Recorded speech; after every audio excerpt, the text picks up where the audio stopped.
Muito obrigado, presidente.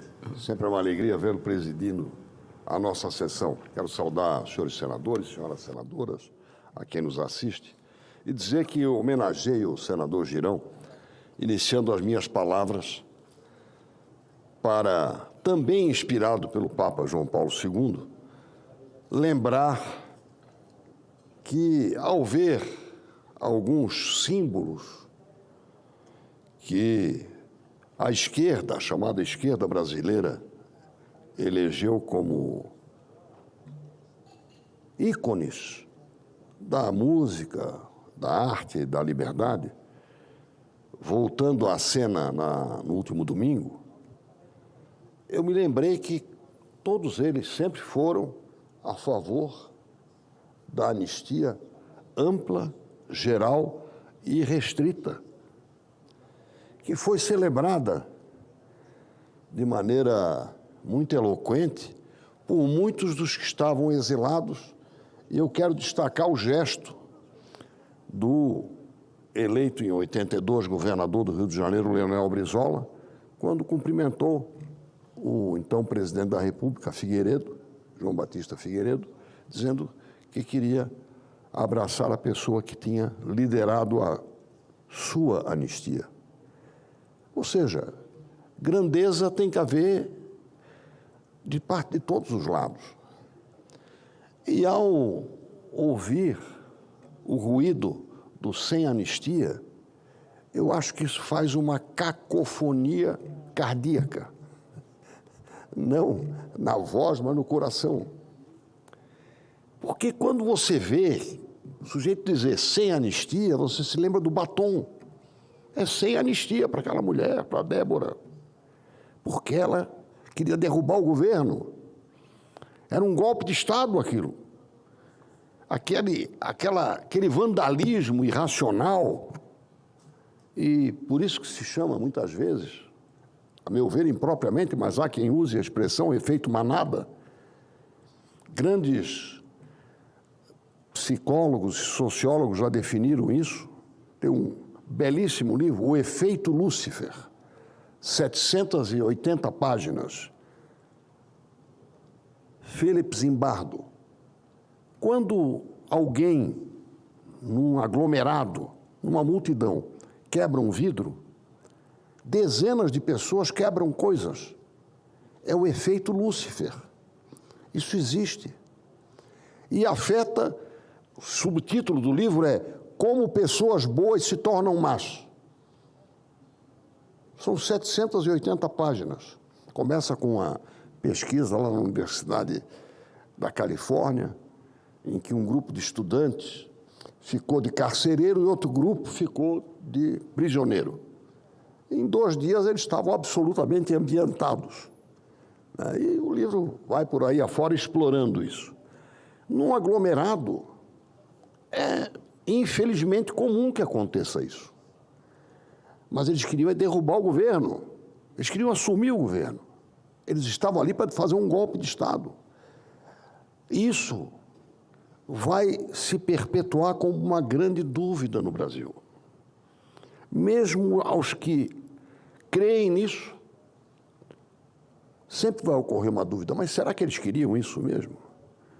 E aos outros, como eu, que nunca acreditamos nisso, que não viram ali o DNA de um golpe de Estado, nós temos que nos conformar em conviver com os resultados disso. Isso é uma condenação suplementar, porque além dos 1.400 ou 1.200 condenados, nós estamos condenando uma população de mais de 200 milhões de habitantes a acreditar que havia um golpe e que o remédio para o país é este.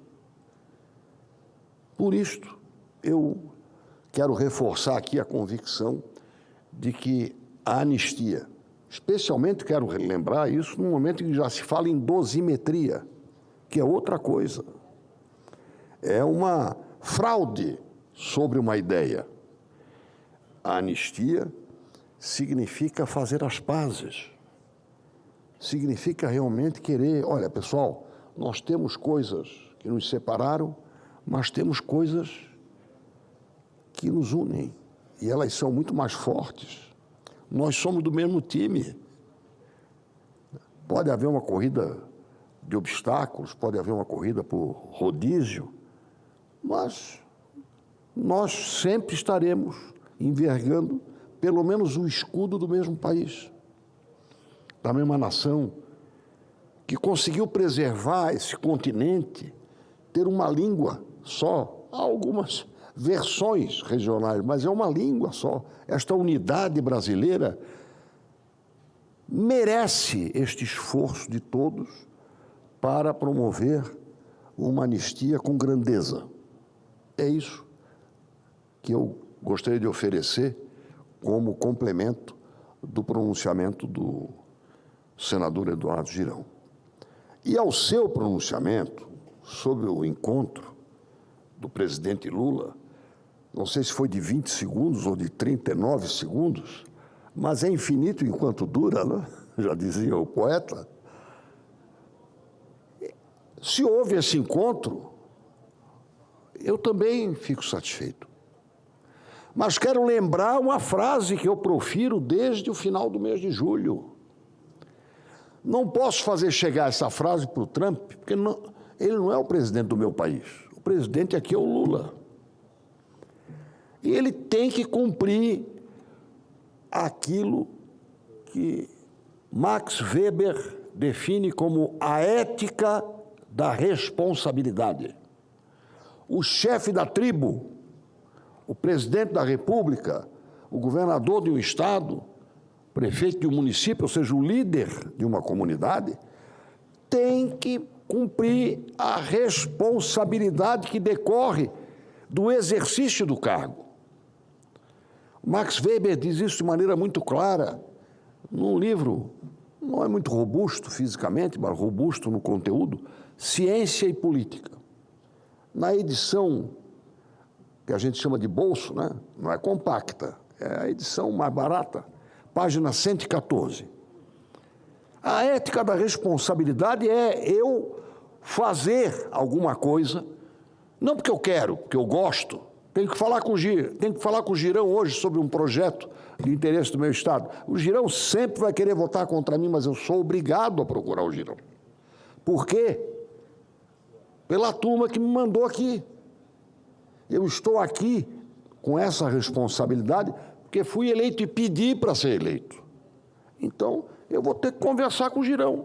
Sei que ele vai me tratar mal, vai debochar, estou usando aqui como figura de linguagem, né? Mas é meu dever. E o mesmo vale para o presidente Lula, eu repito. Se fosse meu presidente o outro, eu me referiria ao outro. Mas é o daqui, não foi eleito por mim, mas é o presidente, é o chefe da tribo. Tem que fazer isso, porque é da sua responsabilidade. E eu já dizia isso em julho, quando nós estávamos em plena missão nos Estados Unidos. Olha, tem que telefonar, tem que dar um passo. Ah, vai ser maltratado? Se for maltratado, ele contará com a nossa solidariedade. Se ele for maltratado, senador Marcos Pontes, o senhor escutou isso e disse isso também. Se ele for maltratado ou desconsiderado, a desconsideração eu quero uma cota dela, uma parte dela é para mim. Eu e todos os cidadãos brasileiros. Por isso chama a ética da responsabilidade, inclusive do cidadão, representado, goste ou não, pelo chefe da tribo. Então, já que aconteceu esse incidente saudável, né? Deu química, né? Deu química. Né? Fez uma química favorável. Isso tem até vários sentidos, né? Várias interpretações, mas eu não quero ir para elas. Eu quero dizer para vocês, se deu a chance, aproveite. Aproveite a chance, fale sobre as adversidades, sobre as diferenças, mas o ser humano sempre tem muito mais identidades e convergências do que divergências. Nós que estamos vivendo, especialmente no meu estado, as crises decorrentes do tarifaço, que afetam, por exemplo, o setor madeireiro, com particularidades muito doloridas, porque boa parte das nossas indústrias de móveis, de portas, de molduras e mesmo de compensados, fabricam sob medida, ou seja, fabricam para o cliente há anos. Recebe uma paulada de 50%, né? Feita com, sabe Deus com que tipo de madeira, né? Mas não foi com a nossa, e tem que demitir. Nós já estamos chegando a este ponto. E sem falar em outros setores que têm a mesma desdita de viver esse momento, que pode ser aplacado, sim, por esta química que surgiu hoje e tem que ser explorada, né? E tem que ser explorada nesse momento com a compreensão e a solidariedade, no caso de adverso, o resultado, de todos nós. Eu quero que este mal-estar seja superado, porque quem foi aos Estados Unidos, senador Marcos Pontes, e aí eu encerro, presidente, quem foi percebe que há uma forte percepção lá de que foi dado um tiro no próprio pé, no caso dos compradores daquele país em relação aos fornecedores brasileiros. Por isto, eu celebro este momento e respondo mais uma vez. Aliás, ofereço como resposta a ética da responsabilidade. É minha, é de todos os que exercem mandato e especialmente do presidente da República. Muito obrigado.